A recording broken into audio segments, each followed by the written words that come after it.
Olá pessoal, sejam bem-vindos à nossa aula de número 17, né, do Império do Grande Valor. E só lembrando que nós estamos fazendo um curso bem espaçado para que a gente possa entrar em mais detalhes, né, sobre esse fantástico livro, né, de Pérola do Grande Valor. Esse nome realmente é muito significativo, né, para demonstrar a qualidade das coisas que a gente encontra nesse livro. E graças ao profeta Joseph Smith, né, nós temos essas revelações e também no livro de Abraão, quando a gente vai entrar também sobre o que foi encontrado nos papiros, ok? Então vamos seguindo nossa aula de hoje, não esquecendo de pedir para os irmãos se registrarem no canal, compartilharem, divulgarem, ok? Então vamos lá à nossa aula de hoje. Isso, aula 17, continuando agora então com o livro de Moisés. Nós vamos terminar então o livro de Moisés hoje. Terminar não, continuar.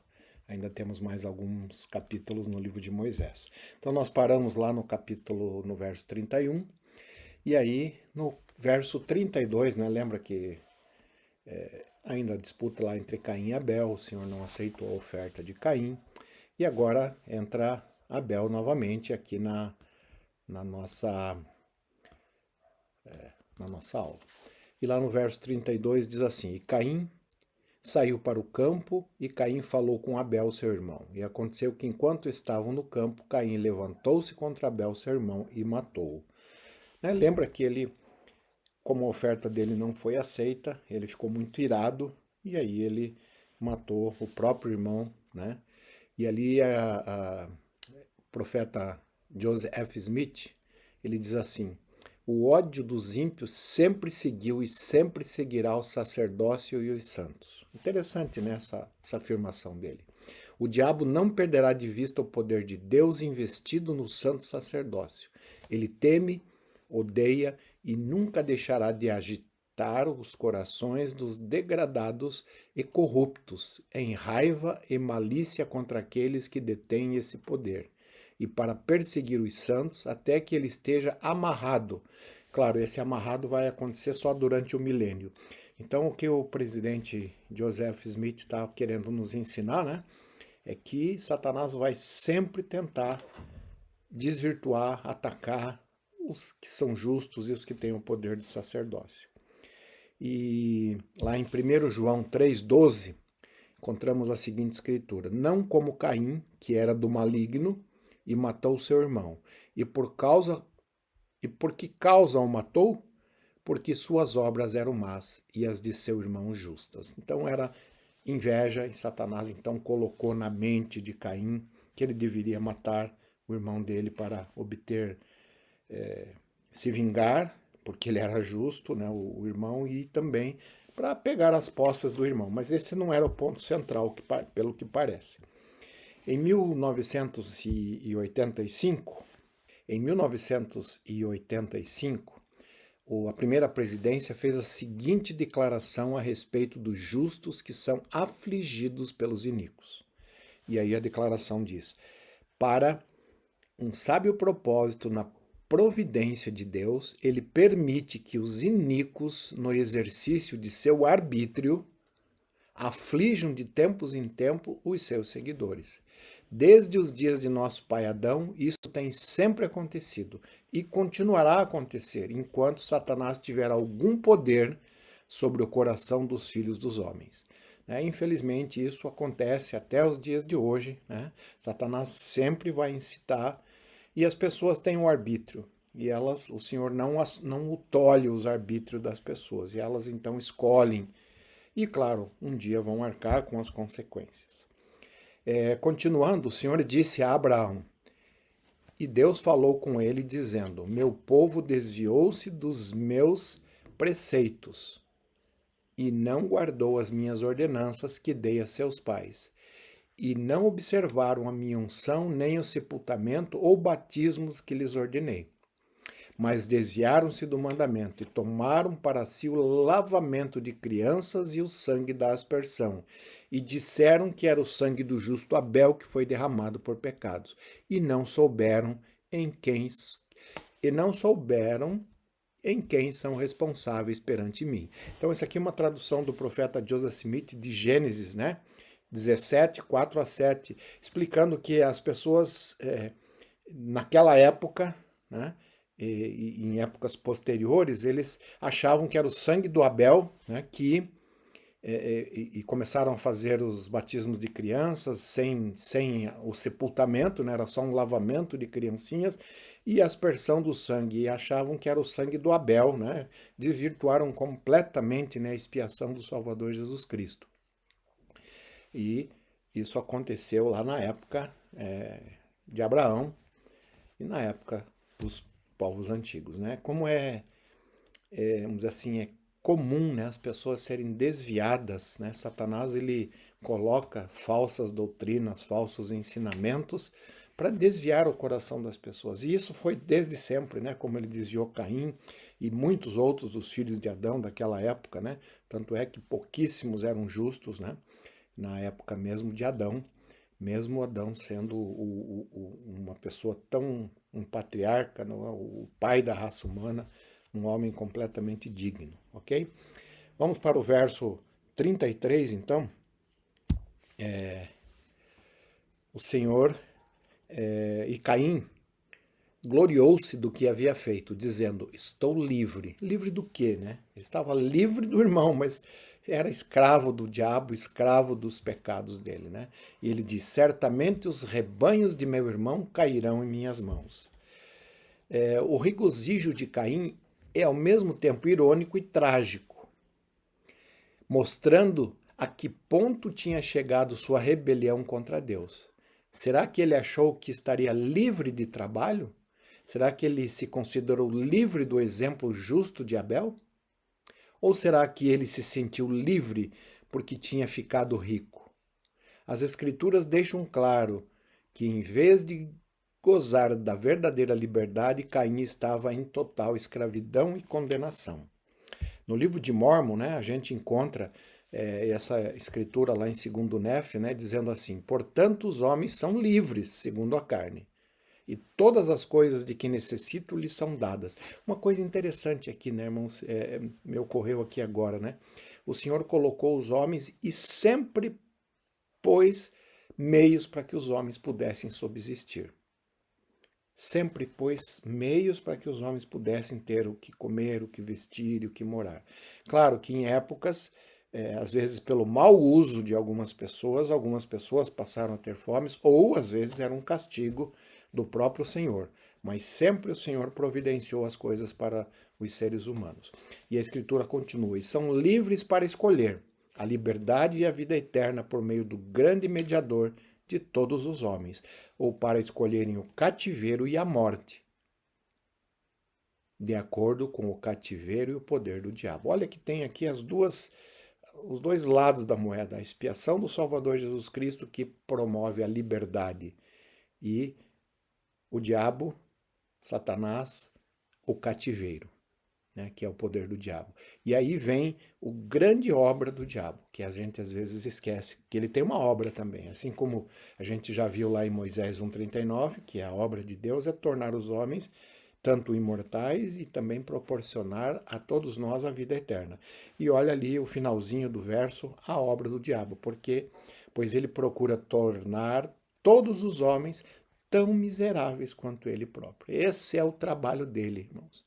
E ele vai usar todas as mentiras, todas as falsidades, meias-verdades para conseguir esse propósito.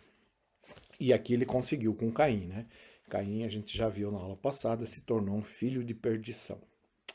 Ok? Nos versos agora 34 e 35, aí, agora já está, né? O verso 34 e 35, e o Senhor disse a Caim, onde está Abel, teu irmão? Claro que o Senhor sabia o que tinha acontecido, mas ele queria ouvir do próprio Caim. E ele respondeu, não sei, mentindo. E aí ele tem aquela frase célebre, né? Sou eu o guardador de meu irmão? E o Senhor disse, o que fizeste? A voz do sangue de teu irmão clama a mim desde a terra. É interessante notar, né, que Deus até apareceu ao primeiro assassino.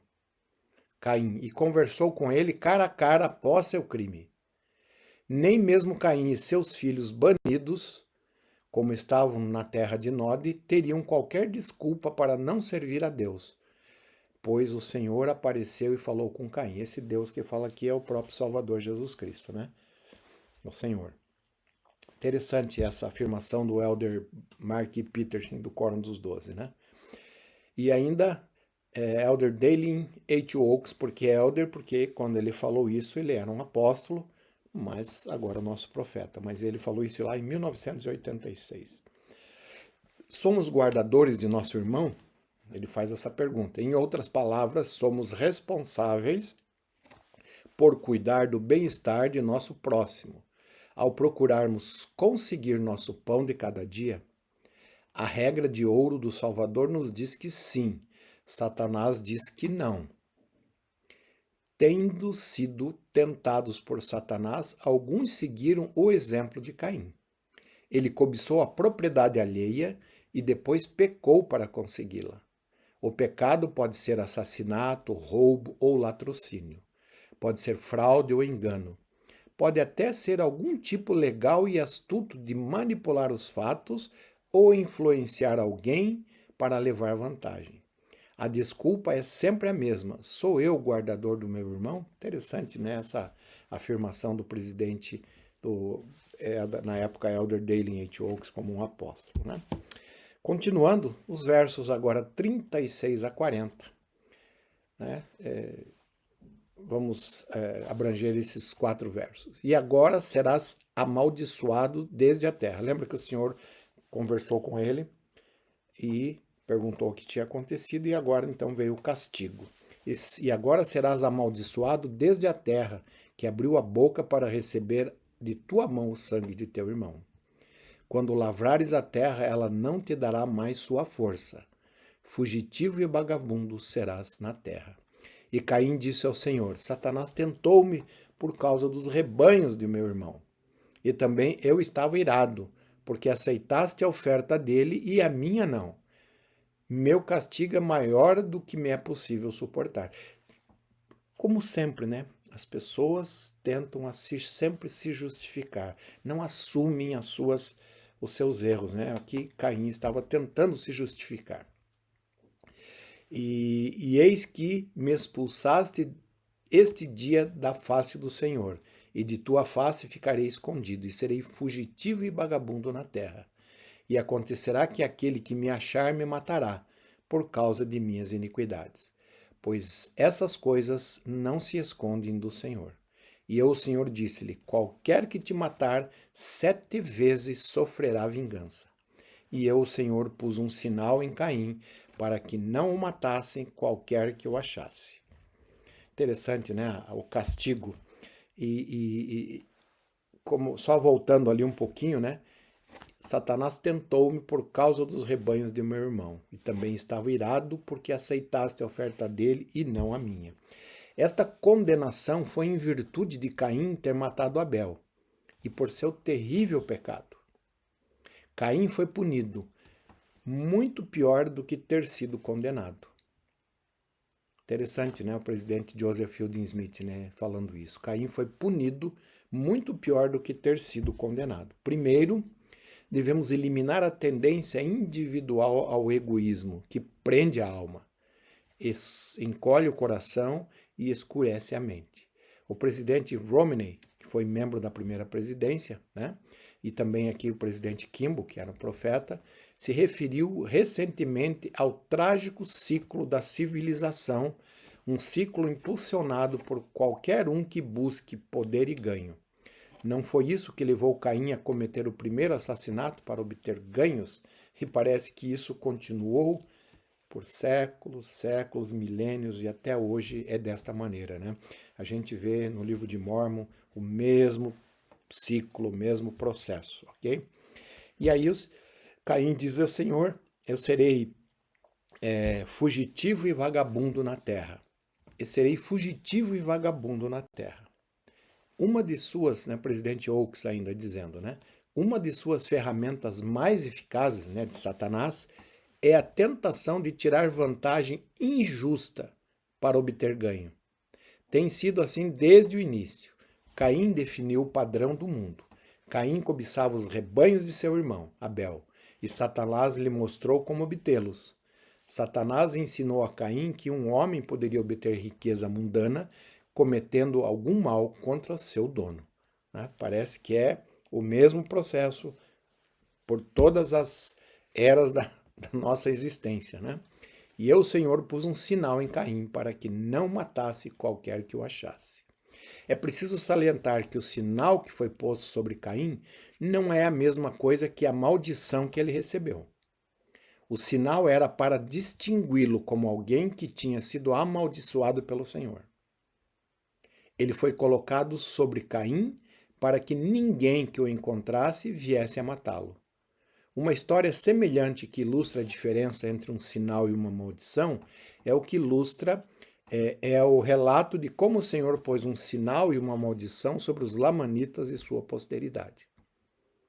Deve-se notar que a maldição era baseada na desobediência individual e que por meio da obediência a Deus a maldição era removida, embora o sinal não fosse removido imediatamente. No final, porém, o sinal também foi removido de alguns. É interessante, né? O Senhor colocou um sinal sobre Caim, assim como colocou sobre os lamanitas, né? Para que as pessoas soubessem quem eram as pessoas que foram amaldiçoadas pelo Senhor, né? Exatamente qual foi o sinal que o Senhor colocou em Caim não está muito claro nessas escrituras que nós temos, mas o Senhor colocou um sinal para que todo mundo soubesse a maldição que caiu sobre ele. E claro, como ninguém é punido pelos pecados dos seus pais, apesar de que, por exemplo, os lamanitas, apesar dos filhos terem recebido o sinal, eles só se tornaram amaldiçoados quando eles seguiram a maldade, as coisas iníquas. Mas sempre que eles se tornaram um povo justo, a maldição foi retirada. E o sinal nem sempre é retirado imediatamente, ok? Porque isso depende também de herança genética, e é uma série de outros fatores, né, que o Senhor mantém o sinal, mas um dia todos vai ser tirado e todos receberão aquilo que realmente merecerem do Senhor.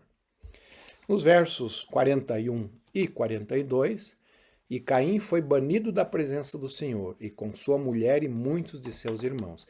Caim tinha muitos irmãos, né? A gente sabe que Caim e Abel não foram os primeiros, e ele já tinha uma mulher, ele casou, e provavelmente tinha muitos filhos, e muitas pessoas que o seguiam. E ele habitou na terra de Nod, a leste do Éden. E conheceu Caim a sua mulher, e ela concebeu a à luz Enoque. Não é aquele Enoque, né, justo. E ele também gerou muitos filhos e filhas, e ele dedicou uma cidade e deu à cidade o nome de seu filho Enoque. Ok? Pense, eles viviam quase 1000 anos, né? Viviam muito tempo, então geravam muitos filhos e filhas. E claro, o relato ele é pontual, não coloca todas as coisas, né? Com todos os descendentes, ok? Eles colocam aqueles que se destacaram durante esse período. Pois desde os dias de Caim havia uma combinação secreta, e suas obras eram às escuras, e eles conheciam cada um a seu irmão. Interessante, né? Satanás, então, incita o mal, e aí ele incita uma combinação secreta. E ali, o presidente Gordon B. Hinckley ele ensina: a guerra no céu, tão amarga, tão intensa, continuou e nunca cessou. E a guerra entre a verdade e o erro, entre a agência e a compulsão, entre os seguidores de Cristo e aqueles que o negaram. Olha que interessante, deixa eu grifar aqui. É uma guerra entre a verdade e o erro,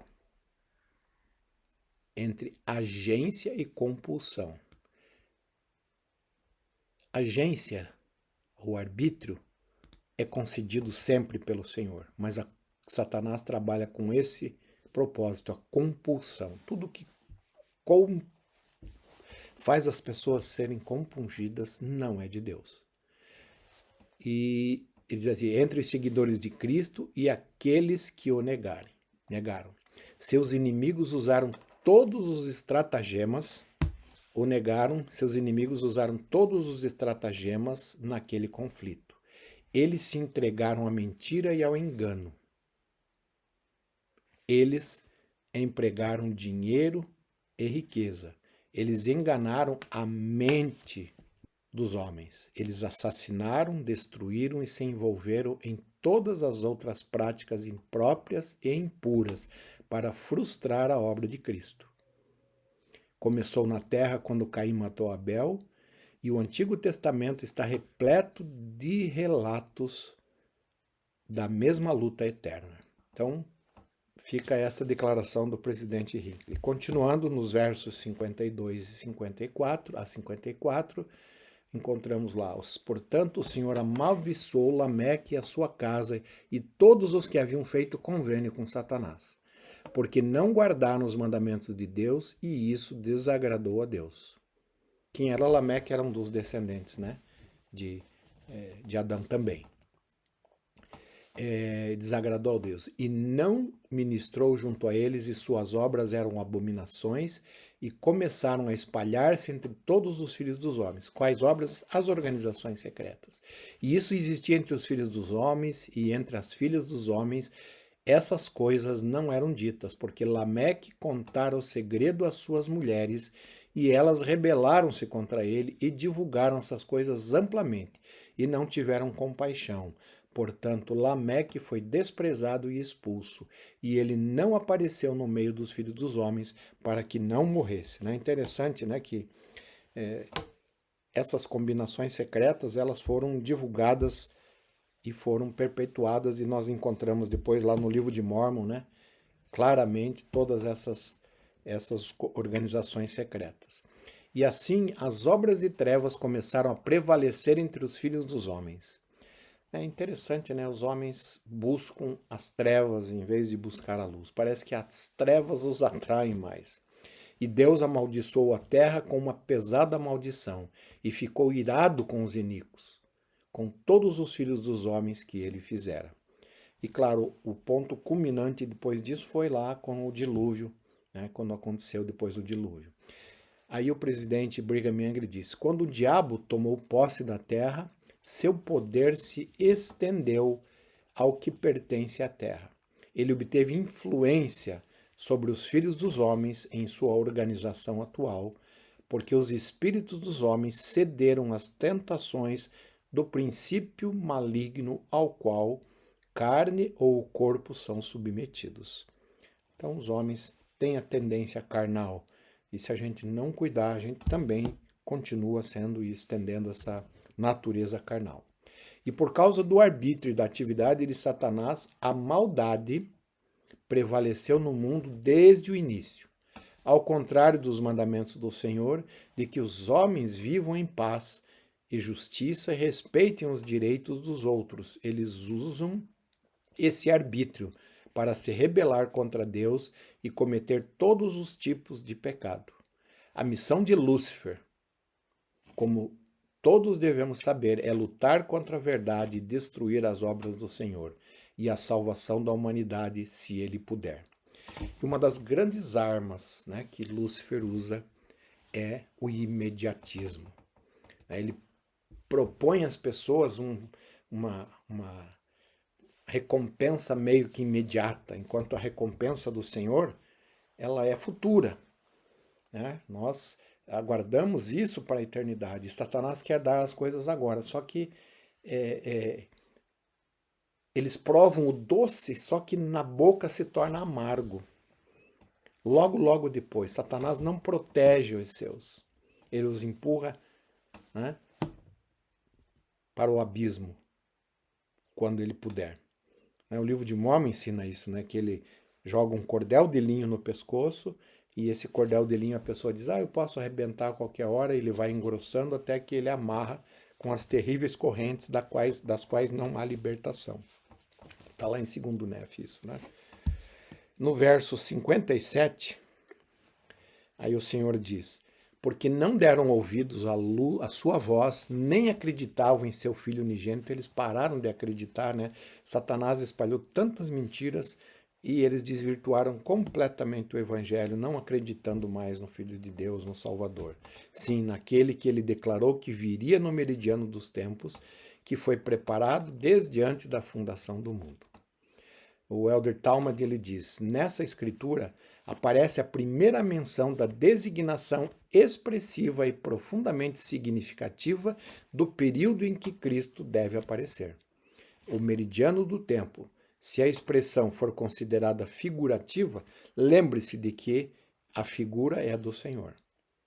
O termo meridiano, como comumente usado, transmite o pensamento de uma divisão principal do tempo ou do espaço. Assim, os anos e os séculos da história humana são divididos pelo grande evento do nascimento de Jesus Cristo, né?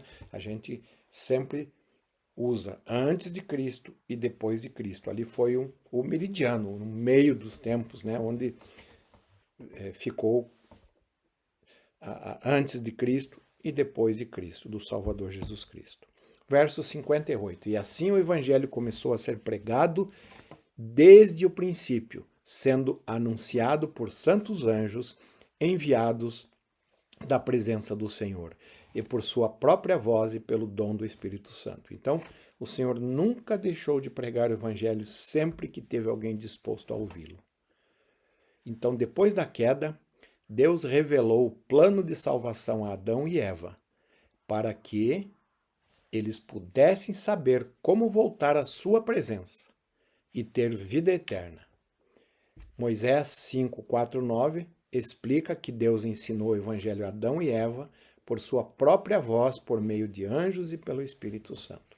Então o Senhor sempre explicou, e sempre que o evangelho esteve na terra, o ponto central era o Salvador Jesus Cristo e a sagrada missão dele, que é proporcionar ou realizar a expiação para proporcionar que nós possamos voltar à presença de Deus, né, e um dia voltar a viver com o próprio Pai Celestial. E agora, qualquer homem familiarizado com as Escrituras pode entender que há um verdadeiro evangelho. Sempre houve apenas um evangelho. Sempre que o evangelho esteve na terra, tem sido o mesmo em todas as dispensações. As ordenanças do evangelho nunca mudaram desde os dias de Adão até o presente, e sempre será até o fim dos tempos. Muito provavelmente vamos entender lá no futuro, né, que sempre foi pregado fé, arrependimento, batismo, dom do Espírito Santo, sacerdócio, e também as ordenanças maiores do templo também. Muitos desses receberam. Embora houvesse muitas seitas e partidos em existência nos primeiros tempos, Jesus quis que seus discípulos entendessem que havia apenas um evangelho. Ele lhe disse o que era. Ele declarou a eles suas ordenanças. Ele os encarregou de pregar o evangelho a todas as criaturas. Né? Quem fala isso é a primeira presidência, né? Com Wilford Woodruff, o profeta Wilford Woodruff, e também citado por outros ali nas referências, se os irmãos quiserem acompanhar. E ainda nesse mesmo verso, né? Para ajudar os homens a voltarem a ele, nosso Deus celestial mostrou no início o caminho que leva de volta à sua presença, proclamando os princípios salvadores do Evangelho para seus filhos, nem sempre em sua plenitude.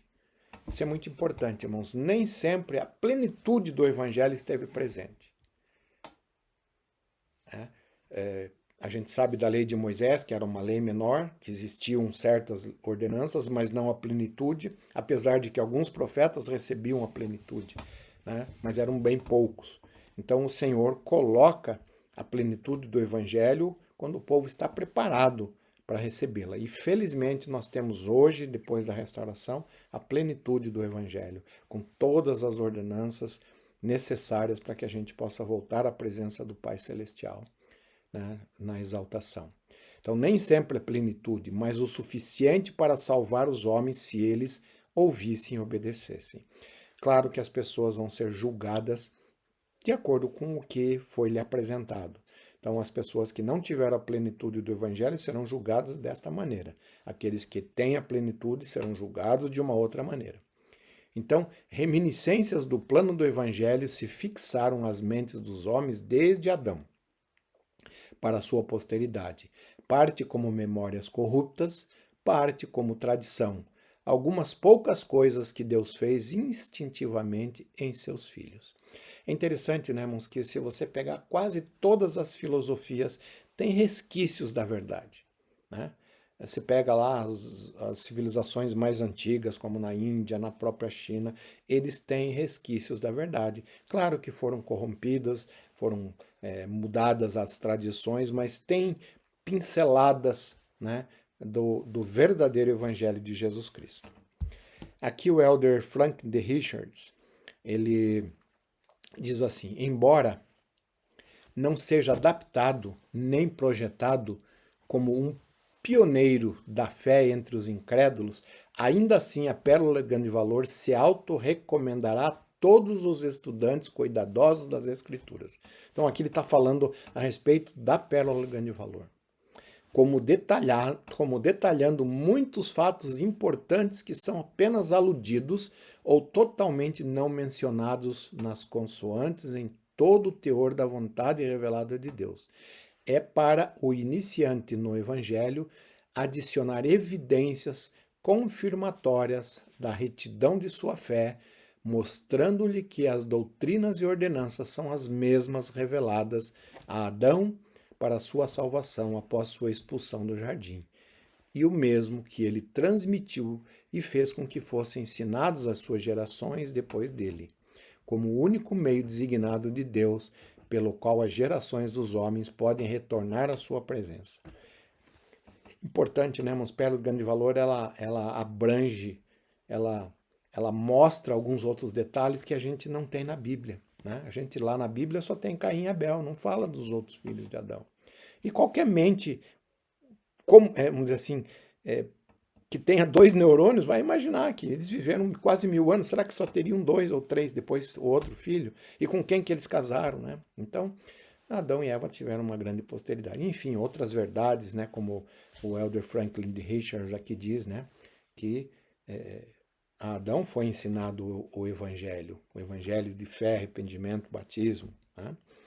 E o verso 59 diz assim: e assim foram confirmadas todas as coisas a Adão para uma santa ordenança e pregado o evangelho e enviado um decreto que deveria ficar no mundo até o seu fim.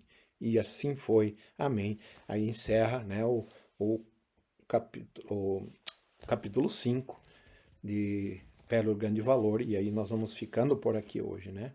Mostrando que o mesmo sacerdócio que existiu antes foi dado aos apóstolos e continua hoje em dia para que possa administrar as verdadeiras ordenanças do Evangelho.